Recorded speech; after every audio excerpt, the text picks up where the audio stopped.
तो hello friends, स्वागत है आप सबको हमारे इस क्वेश्चन गुप्ता जी में। तो आप सभी के लिए फिर से 30 मोस्ट इंपॉर्टेंट क्वेश्चन लेकर आ चुका दोस्तों, जो कि हिंदी का है।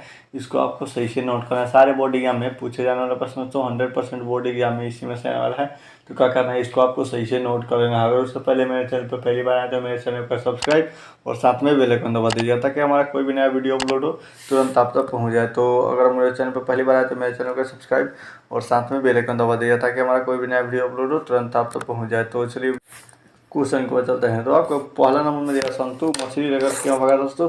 संतु मछली लेकर क्यों भागा था, तो आपका इसका राइट आंसर डी हो जाएगा, कुएं में डालने के लिए संतु मछली लेकर भागा था। इसको आपको सही से नोट कर लेना है।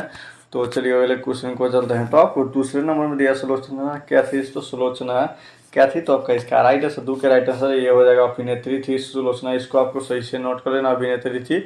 तो चलिए अगले क्वेश्चन को चलते हैं। तो आपको 3 नंबर में दिया, टॉल्स्टाय कौन सा। तो टॉल्स्टाय कौन थे, तो आपका इसका राइट आंसर 3 का राइट आंसर ये हो जाएगा, रूसी लेखक थे टॉल्स्टाय। इसको आपको सही से नोट कर लेना है। तो चलिए अगले क्वेश्चन को चलते हैं। तो आपको 4 नंबर दिया, गुरु नानक का जन्म कहाँ हुआ। तो गुरु नानक का जन्म कहाँ हुआ था, तो आपका इसका राइट आंसर 4 का राइट आंसर सी हो जाएगा, नानकाना साहब में हुआ था गुरु नानक का जन्म। इसको आपको सही से नोट कर लेना है। तो चलिए अगले क्वेश्चन को चलते हैं। तो आपको 5 नंबर दिया, रही रास किसकी कृति है। तो रही रास किसकी कृति है, तो इसका राइट आंसर 5 का राइट आंसर ये हो जाएगा, गुरु नानक की कृति है। इसको आपको सही से नोट कर लेना है। तो चलिए अगले क्वेश्चन को चलते हैं। तो आपको 6 नंबर दिया, किसने कहा कि इन मुसलमानों हरिजन पर कोटि हिंदू वारिये। तो किसने कहा था इन मुसलमानों हरिजन पर कोटि हिंदू वारिये, तो आपका इसका राइट आंसर 6 का राइट आंसर बी हो जाएगा, भारतेंदु हरिश्चंद्र ने कहा था। इसको आपको सही से नोट कर लेना है। तो चलिए अगले क्वेश्चन को चलते हैं। तो आपको 7 नंबर मतलब 7 नंबर में आपको दिया रहा है, मनमानिक में कौन सा अलंकार है। तो मनमानिक में कौन सा अलंकार है, तो आपका इसका राइट आंसर 7 का राइट आंसर सी हो जाएगा, रूपक हो जाएगा। इसको आपको सही से नोट कर लेना है। तो चलिए अगले क्वेश्चन को चलते हैं। तो आपको 8 नंबर में दिया जाए, प्रेम प्रेम धन किस युग की कवि थे। तो प्रेम धन किस युग के कवि थे, तो आपका इसका राइट आंसर 8 का राइट आंसर सी हो जाएगा, भारतेंदु युग के कवि थे। इसको आपको सही से नोट कर लेना है। तो चलिए अगले क्वेश्चन को चलते हैं। तो आपको 9 नंबर में दिया, प्रेम धन ने किस समाज की रचना की थी। तो प्रेम धन ने किस समाज की रचना की थी, तो इसका राइट आंसर 9 का राइट आंसर सी हो जाएगा, रहीराज समाज की स्थापना की थी प्रेम धन ने। इसको आपको सही से नोट कर लेना है। तो चलिए अगले क्वेश्चन को चलते हैं। तो आपको 10 नंबर दिया, प्रेम घन का जन्म कहाँ हुआ। तो प्रेम घन का जन्म कब हुआ था, राइट आंसर ये हो जाएगा, मिर्जापुर में प्रेम घन का जन्म हुआ था। इसको आपको सही से नोट कर लेना है। तो चलिए अगले क्वेश्चन को चलते हैं। तो आपको 11 नंबर भारत माता के संबंध में वाक्य सही है। तो भारत माता के संबंध में वाक्य क्या सही है, तो आपका इसका राइट आंसर 11 का राइट आंसर सी हो जाएगा, ग्रामवासिनी हो जाएगा। इसको आपको सही से नोट कर लेना है। तो चलिए अगले क्वेश्चन को चलते हैं। तो आपको 12 नंबर में भारत माता कहाँ निवास करती है। तो भारत माता कहाँ निवास करती है, तो आपका इसका राइट आंसर 12 का राइट आंसर सी हो जाएगा, गाँव में निवास करती है भारत माता।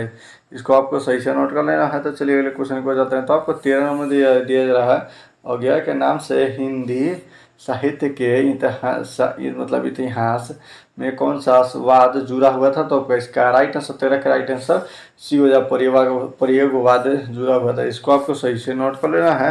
तो चलिए अगले क्वेश्चन को चलते हैं। तो आपको 14 नंबर दिया, कुंवर नारायण कैसे कवि है। तो कुंवर नारायण कैसी कवि है, तो आपका इसका राइट आंसर 14 का राइट आंसर ये हो जाएगा, रहस्यवाद की कवि है कुंवर नारायण। इसको आपको सही से नोट कर लेना है।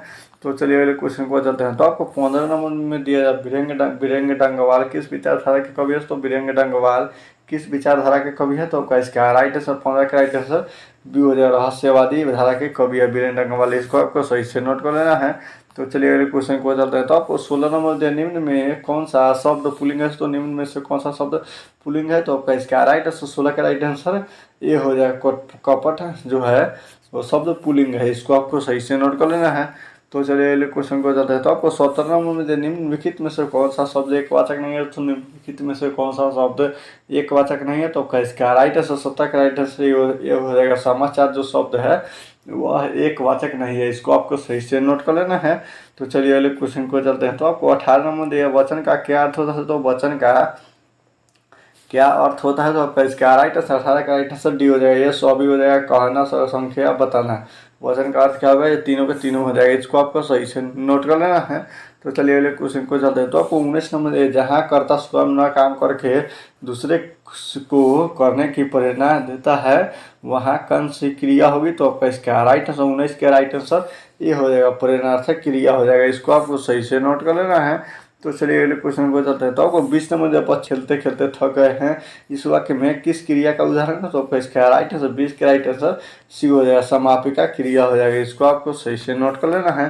तो चलिए अगले क्वेश्चन को चलते हैं। तो आपको 21 नंबर, आराध्या बहुत तेज लड़की है दोस्तों। रेखांकित शब्द क्या है, आराध्या बहुत तेज लड़की है, रेखांकित शब्द है दोस्तों। तो आपका इसका राइट आंसर 21 का राइट आंसर ये हो जाएगा, परिवेशन हो जाएगा। इसको आपको सही से नोट करना, परिवेशन हो जाएगा। और राधिका ये बहुत तेज लड़की है, रेखांकित शब्द क्या है, तो परिवेशन हो जाएगा। तो चलिए अगले क्वेश्चन को चलते हैं। तो आपको 22 नंबर दिया, अंगार बरसना मुहावरे का अर्थ क्या दोस्तों। तो इसका राइट आंसर 22 का राइट आंसर डी हो जाएगा, कड़ी धूप होना। अंगार बरसना मुहावरे का अर्थ क्या हो जाएगा, तो कड़ी धूप होना। इसको आपको सही से नोट कर लेना है। तो चलिए अगले क्वेश्चन को चलते हैं। तो आपको 23 नंबर, दूसरे के बच्चे का पालन पोषण करने वाली स्त्री को क्या कहा जाता है। दूसरे के बच्चे को पालन पोषण करने वाली स्त्री को क्या कहा जाता है। तो आपका इसका राइट आंसर 23 के राइट आंसर सी हो जाएगा, दाई हो जाएगा। इसको आपको सही से नोट करना, दाई हो जाएगा। तो चलिए अगले क्वेश्चन को चलते हैं। तो आपको 24 नंबर, वह घर से बाहर गया, इस वाक्य में कौन सा कारक है। तो वह घर से बाहर गया, इस वाक्य में कौन सा कारक है। तो इसका राइट आंसर 24 का राइट आंसर डी हो जाएगा, मतलब अपदान हो जाएगा। इसको आपको सही से नोट कर लेना, अपदान हो जाएगा। तो चलिए अगले क्वेश्चन को चलते हैं। तो आपको 25 नंबर में दिया रहा है, लंबोदर शब्द किस वाक्य मतलब समास का उदाहरण है। तो लंबोदर शब्द किस समास का उदाहरण है। तो इसका राइट आंसर 25 का राइट आंसर सी हो जाएगा, बहुब्रीहि समास का उदाहरण है लंबोदर। इसको आपको सही से नोट कर लेना है। तो चलिए अगले क्वेश्चन को चलते हैं। तो आपको 26 नंबर दिया गया है, दसमुख शब्द किस समास का उदाहरण है। तो दसमुख शब्द किस समास का उदाहरण है। तो आपका इसका राइट आंसर 26 का राइट आंसर बी हो जाएगा, बहुब्रीहि समास का उदाहरण है दसमुख। इसको आपको सही से नोट कर लेना है। तो चलिए अगले क्वेश्चन को चलते हैं। तो आपको 27 नंबर, अनुवाद में कौन सा उपसर्ग है। तो अनुवाद में कौन सा उपसर्ग है। तो आपका इसका राइट आंसर 27 के राइट आंसर बी हो जाएगा, अनु हो जाएगा। इसको आपको सही से नोट कर लेना है। तो चलिए अगले क्वेश्चन को चलते हैं। तो आपको 28 नंबर, अर्थ का विपरीत क्या होगा। तो अर्थ का विपरीत क्या होगा। तो इसका राइट आंसर 28 का राइट आंसर सी हो जाएगा, अनर्थ हो जाएगा। अर्थ का विपरीत क्या हो जाएगा, तो अनर्थ हो जाएगा। 28 के राइट आंसर सी हो जाएगा। तो चलिए अगले क्वेश्चन को चलते हैं। तो आपको 29 नंबर में दिया है, विज्ञान में कौन सा प्रत्यय है। तो विज्ञान में कौन सा प्रत्यय है। तो आपका इसका राइट आंसर 29 के राइट आंसर सी हो जाएगा, आन हो जाएगा। विज्ञान में कौन सा प्रत्यय है, तो आन हो जाएगा। इसको आपको सही से नोट कर लेना है।